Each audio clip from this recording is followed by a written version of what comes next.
اللهم فصل وسلم وبارك عليه وعلى آله وأصحابه أجمعين. أما بعد، فيا عباد الله أوصيكم وأوصي نفسي بتقوى الله عز وجل وطاعته، فقد فاز المتقون طائعون. قال الله تعالى: يا أيها الذين آمنوا اتقوا الله حق تقاته ولا تموتن إلا وأنتم مسلمون. Banje gushimira no gukuza Uwiteka Allah subhanahu wa ta'ala.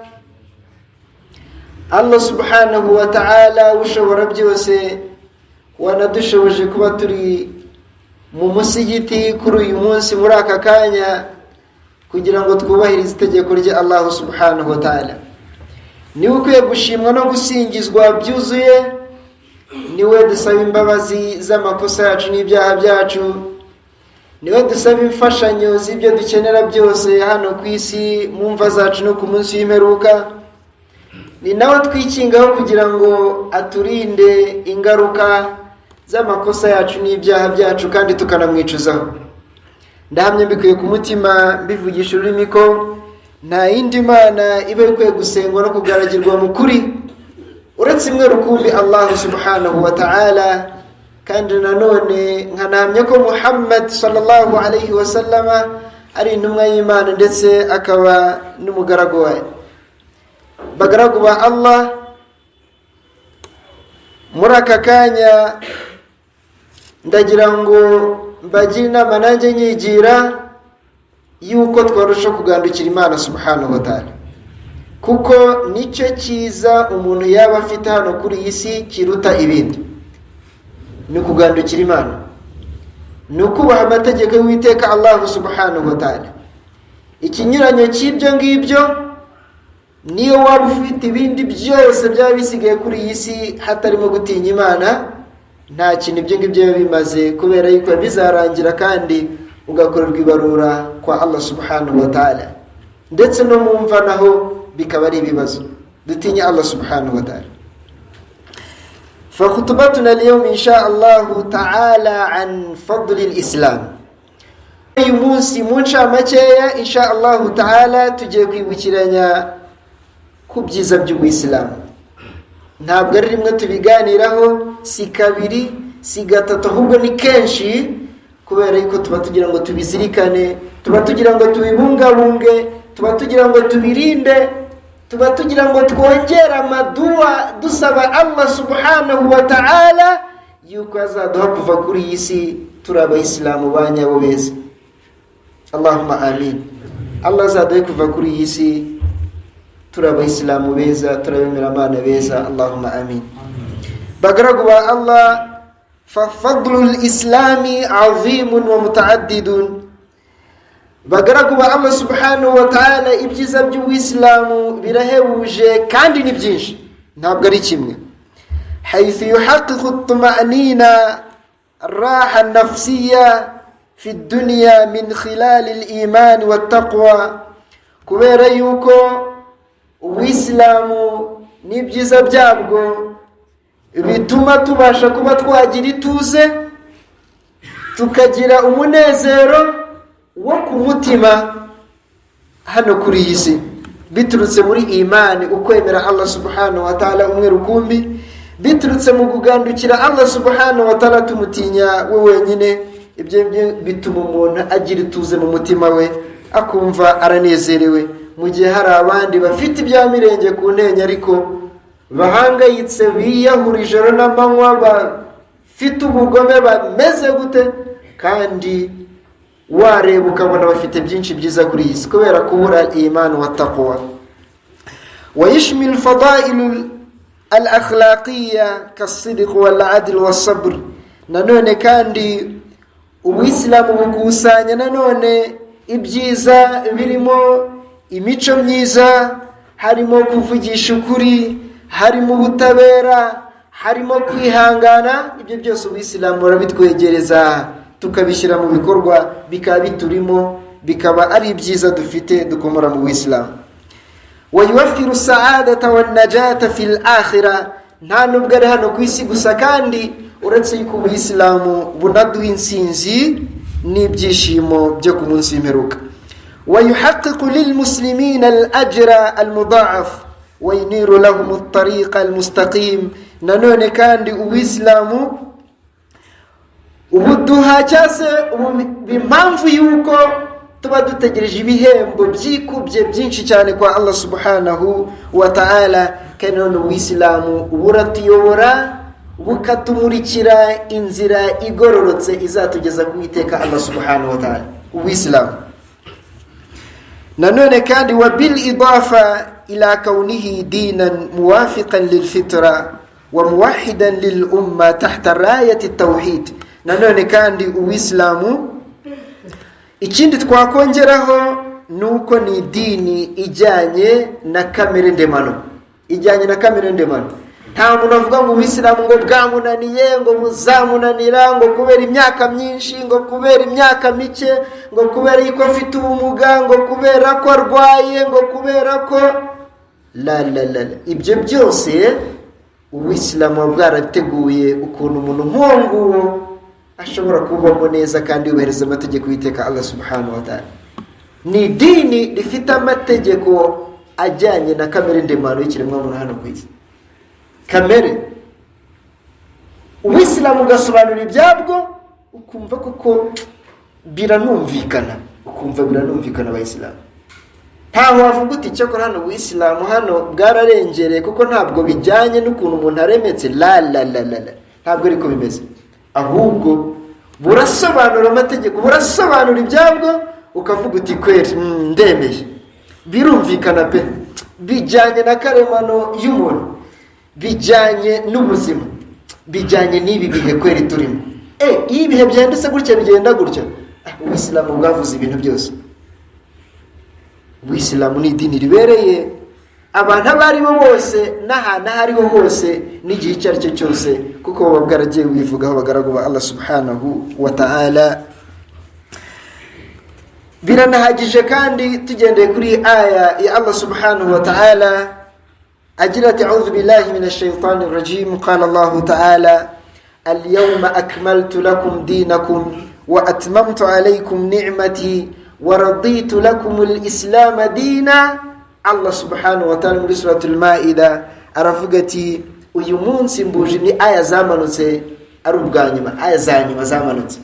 Uyu munsi mbujurije idini yanyu kandi mbahundagaje inema zanjye. Woni Allah subhanahu wa ta'ala uvuga kandi nanone waraditu lakumul islam dina, mbahitiyemo mbashimiye ko uwislamu bwabera idini.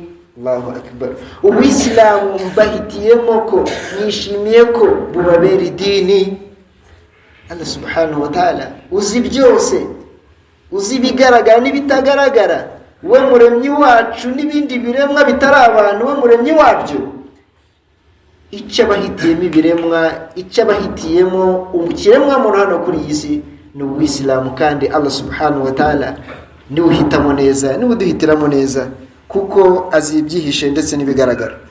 Nanone kandi ya ibadallah, Allah subhanahu wa ta'ala ati wa man yabtaghi ghayra al-islam dina falan yuqbala minhu wa huwa fil akhirati min al-khasirin. Nanone Allah subhanahu wa ta'ala nubundi ni muri suratul Maida ati umuntu uzafata indi dini itari uwislamu ntabwo izakirwa kwa Allah subhanahu wa ta'ala, ngo kandi no ku munsi w'imperuka azaba ari mu banyagihombo. Wal iyadhu billah, Allah azaturinde kuba mu banyagihombo.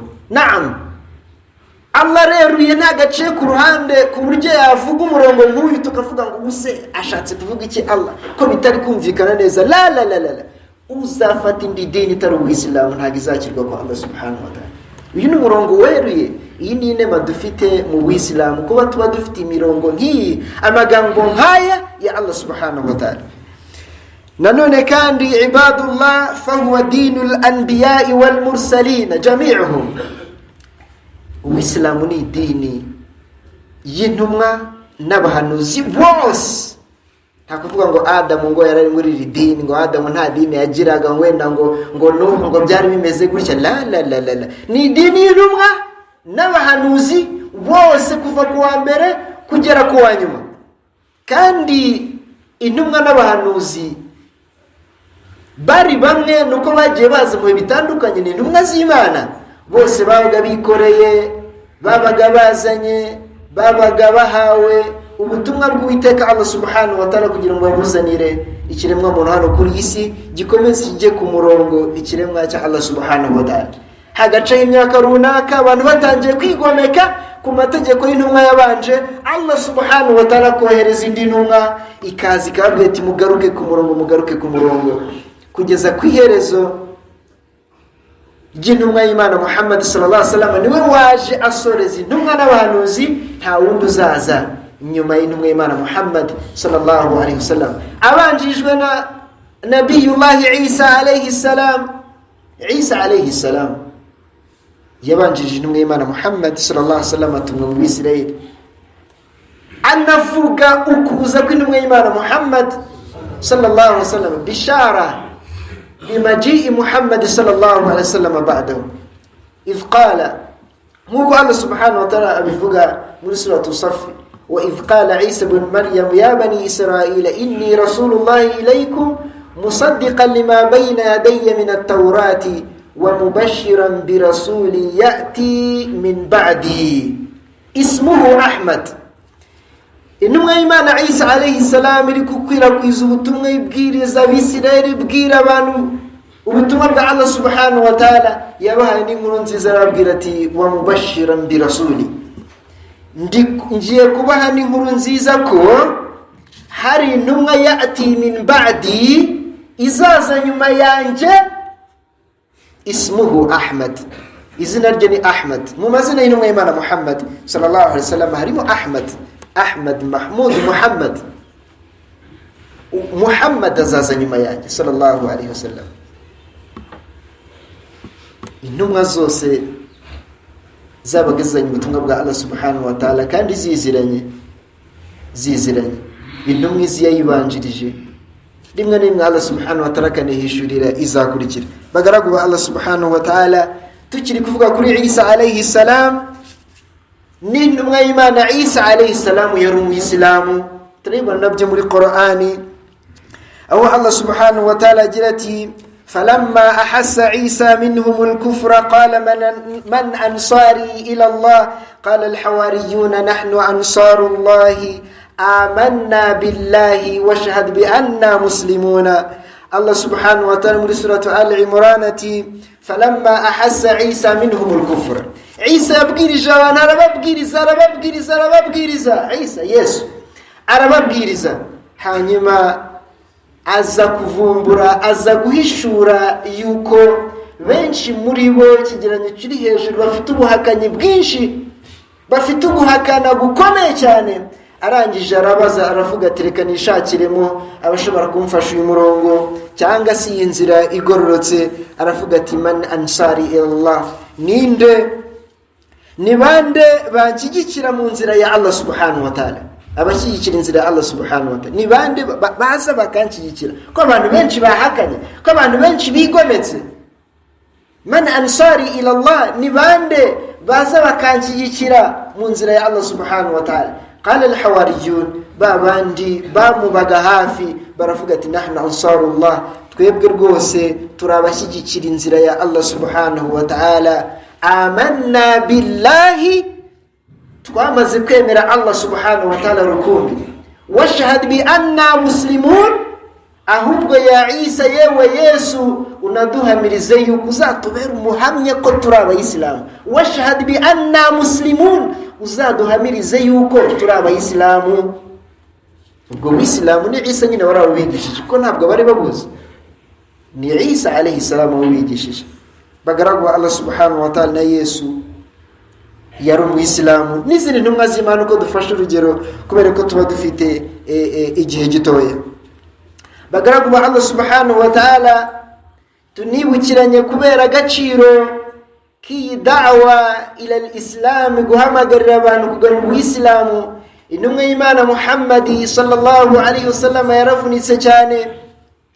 Hari aho yaburaraga ikabwirirwa, hari aho yakuraga urugendo rurerure n'amaguru cyangwa se n'ingamiya, hari aho yabaga ari wenyine, ahubwo ari kumwe n'umusahaba cyangwa abandi basahaba, bakamutuka,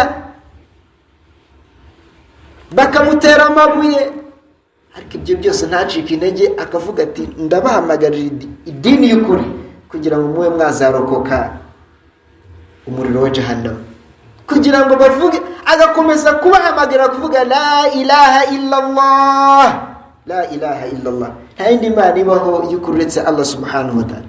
Abakomeza bahamagara iryo jambo, ijambo rya tawhid, ijambo riremereye cyane riruta andi magambo yose. Allah kubera agaciro k'ubuyisilamu yanambwiye ati wa anzir ashirataka al-aqrabin, utangira uburira abantu biwawe kwanza, ugende wagura. Nuko nguko yabikoze. Ariko wenda hari abataramwemeye, reka tumufateho urugero. Muri famiye harimo se wabo Abu Talib, se wabo Abu Talib